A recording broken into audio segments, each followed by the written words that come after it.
Hello everyone. So today's topic is suspended animation, जिसे हम apparent death भी कहते हैं। बहुत ही छोटा सा टॉपिक है, बस एक ही पेज का है and it will be done with in 5-10 minutes. तो सस्पेंडेड एनिमेशन में लिखना क्या है? हमें डेफिनेशन लिखना है, हमें मैकेनिज्म लिखना है, टाइप्स लिखना है और एक मेडिको लीगल इंपॉर्टेंस लिखना है। ठीक है, ये चार चीजें लिखने हैं। उसके बाद हमारा शॉर्ट नोट खत्म हो जाता है। सबसे पहले हम समझते हैं कि सस्पेंडेड एनिमेशन है क्या।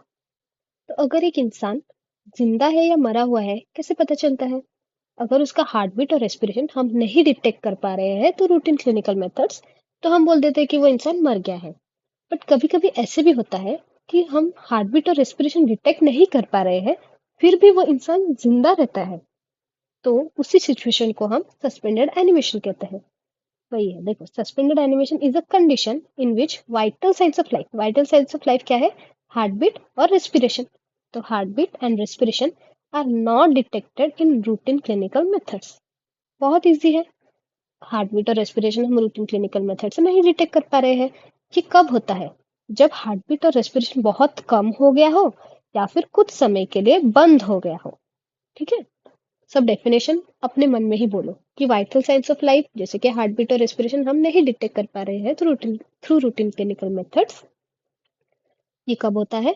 जब फंक्शन इंटरप्ट हो गया हो कुछ समय के लिए या फिर बहुत कम हो गया हो। ठीक है, अब हम इसका मैकेनिज्म समझते हैं। हर एक सेल का एक मेटाबॉलिक रेट होता है। इसके लिए उसे ऑक्सीजन की जरूरत होती है। अब सस्पेंडेड एनिमेशन में मेटाबॉलिक रेट इतना कम हो चुका है कि ऑक्सीजन की बहुत कम जरूरत है अब उसे। ठीक है, तो अब उसे हार्ट बीट या रेस्पिरेशन की जरूरत ही नहीं है। जो साइड में पड़े हुए बॉडी फ्लूइड से वहीं से वो डिजॉल्व O2 ले लेता है। ठीक है, तो सस्पेंडेड एनिमेशन में क्या होता है? Metabolic rate is greatly reduce, तो oxygen requirement of individual cell is satisfied through dissolve O2 in body fluids. बहुत ईजी है समझना। मेटाबॉलिक रेट इतना कम हो चुका है कि ऑक्सीजन जो रिक्वायरमेंट है वो अपने बाजू वाले बॉडी फ्लूइड से ही ले लेता है। तो उसको हार्ट बीट और रेस्पिरेशन की जरूरत ही नहीं है। इसलिए हार्ट बीट और रेस्पिरेशन कुछ समय के लिए बंद हो जाते हैं या फिर कम हो जाते हैं।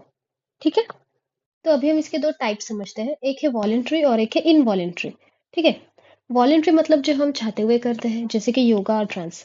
हमने ये बार बार सुना है कि जो योगी वगैरह रहते हैं वो एक डिफरेंट स्टेट में होते हैं। तो वो डिफरेंट स्टेट वो होता है सस्पेंडेड एनिमेशन वाला, जहाँ पे उन्होंने अपने बॉडी को ऐसे ट्रेन कर दिया होता है कि उनके सेल्स को O2 रिक्वायरमेंट बहुत कम है। तो वो कम ऑक्सीजन में भी जिंदा रह पाते हैं क्योंकि उनका मेटाबॉलिक रेट बहुत कम हो चुका रहता है। इसलिए उनका हार्ट बीट और रेस्पिरेटरी रेट बहुत कम हो गया रहता है। ठीक है, इसलिए वो लोग सस्पेंडेड एनिमेशन वाले स्टेट में रहते हैं थ्रू वॉलेंट्री। ठीक है, इनवॉलेंट्री मतलब ना चाहते हुए भी सस्पेंडेड एनिमेशन में चले जाते हैं। वो कब होता है? AEIOU में। ठीक है, AEIOU मतलब ए से आया अल्कोहल। अगर कोई इंसान इतना दारू पी लेता है कि वो बेहोश हो गया रहता है, उसका हार्ट बीट और रेस्पिरेटरी रेट हमें पता ही नहीं चलता है। ठीक है, एनीमिया, एनोक्सिमिया, हाइपोक्सिया मतलब कम ऑक्सीजन। ठीक है, लेस ऑक्सीजन। और एनोक्सिमिया मतलब नो ऑक्सीजन, बिल्कुल भी ऑक्सीजन टिश्यू को ना मिलना। ठीक है, फिर टिश्यू को ना मिलना या फिर ब्लड में बिल्कुल भी ऑक्सीजन ना होना। ठीक है, ई से इलेक्ट्रिक्यूशन या फिर लाइटनिंग स्ट्राइक, किसी पे इलेक्ट्रिसिटी गिर गई या किसी पे लाइटनिंग गिर गई।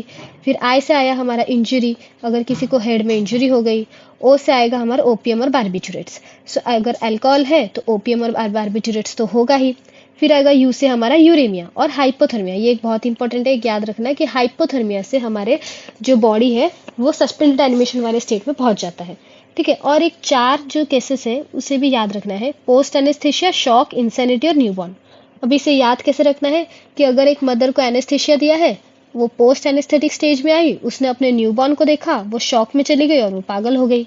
ठीक है, वो न्यूबॉर्न को देख के बहुत खुशी से पागल हो जाते हैं ना, वैसे। ठीक है, तो ऐसे याद रख लो, एनेस्थेशिया, पोस्ट एनेस्थेशिया, न्यूबॉर्न को देखा उसने, वो शॉक में चली गई और वो थोड़ी सी पागल हो गई। तो AEIOU इज याद रखना बहुत इजी है। अल्कोहल, इलेक्ट्रिसिटी, इंजरी, ओपियम और बार्बिट्रेट। अल्कोहल है तो ओपियम और बार्बिट्रेट तो होगा ही। और यू से यूरेमिया, उसके बाद anaesthesia, post anaesthesia, newborn, insanity, shock.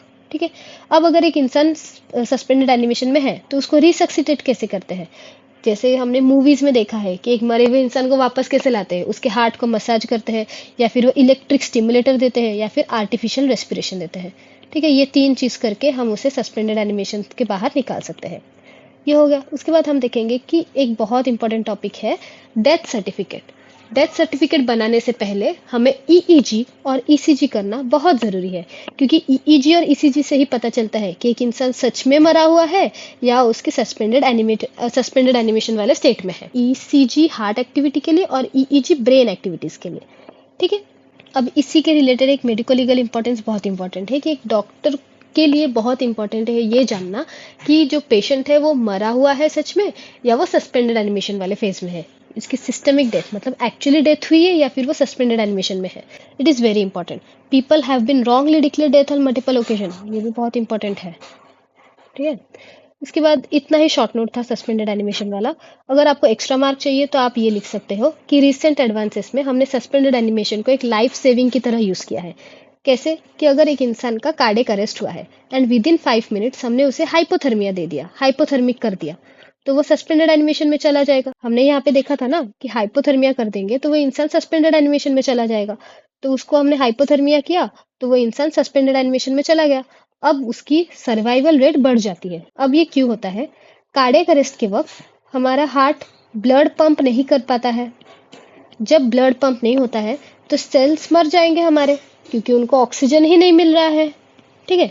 But इससे हम प्रिवेंट कर सकते हैं। कैसे? उस इंसान को हम सस्पेंडेड एनिमेशन में डाल देंगे, मतलब उसे हाइपोथर्मिक कर देंगे, जिसकी वजह से उसके सेल्स का मेटाबॉलिक रेट बहुत कम हो जाएगा। उसकी वजह से उसका ऑक्सीजन रिक्वायरमेंट भी बहुत कम हो जाएगा। अगर मतलब हार्ट अगर ब्लड पंप भी नहीं कर पा रहा है तो भी वो सेल्स मरेगा नहीं, क्योंकि उसका ऑक्सीजन रिक्वायरमेंट बहुत कम हो चुका है।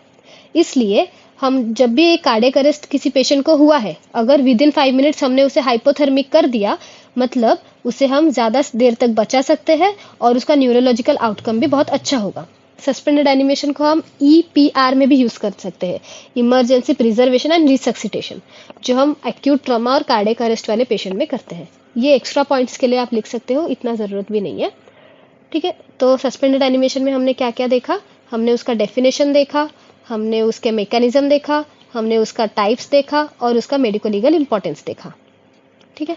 डेफिनेशन तो बहुत इजी है, मतलब हार्ट बीट और रेस्पिरेशन को हम डिटेक्ट नहीं कर पा रहे हैं थ्रू रूटीन क्लिनिकल मेथड्स, क्योंकि वो कुछ समय के लिए बंद हो चुके हैं या फिर बहुत कम हो चुके हैं। उसके बाद हम देखेंगे मैकेनिज्म। मैकेनिज्म क्या है? मेटाबॉलिक रेट कम हो चुका है तो ऑक्सीजन की रिक्वायरमेंट भी कम हो चुकी है, इसलिए वो डिजॉल्व O2 जो है वो बॉडी फ्लूइड से ले लेता है। ठीक है। उसके बाद हम टाइप्स आएंगे, एक वॉलेंट्री है और एक इनवॉलेंट्री है। वॉलेंट्री मतलब योगा और ट्रांस, इनवॉलेंट्री मतलब जो हमारे AEIOU वाला था। ठीक है। ए से अल्कोहल, ई से इलेक्ट्रिसिटी या फिर लाइटनिंग गिर गई, आई से हमारा इंजरी हो गया, ओ से ओपियम या फिर बारबिचुरेट, यू से यूरेमिया और हाइपोथर्मिया लिख दो। हाइपोथर्मिया के साथ हमें और क्या लिखना है? वो जो मदर वाला कहानी, मतलब एनेस्थेशिया, पोस्ट एनेस्थेशिया, न्यूबॉर्न, फिर शॉक, फिर इंसैनिटी। ठीक है। ये हो गया। उसके बाद टाइप्स के बाद हमने वही एक छोटा सा पॉइंट लिख देना है डेथ सर्टिफिकेट के बारे में। डेथ सर्टिफिकेट विदाउट ईईजी या फिर ईसीजी हम नहीं दे सकते। उसके बाद मेडिको लीगल इंपॉर्टेंस में भी वही लिखना है। डॉक्टर्स को अच्छे से डायग्नोस करना चाहिए between systemic death and suspended animation. ठीक है। और एक्स्ट्रा पॉइंट के लिए हम कार्डियक अरेस्ट वाले केस में हाइपोथर्मिया का यूज लिख देंगे। ये हो गया सस्पेंडेड एनिमेशन, बहुत छोटा टॉपिक है।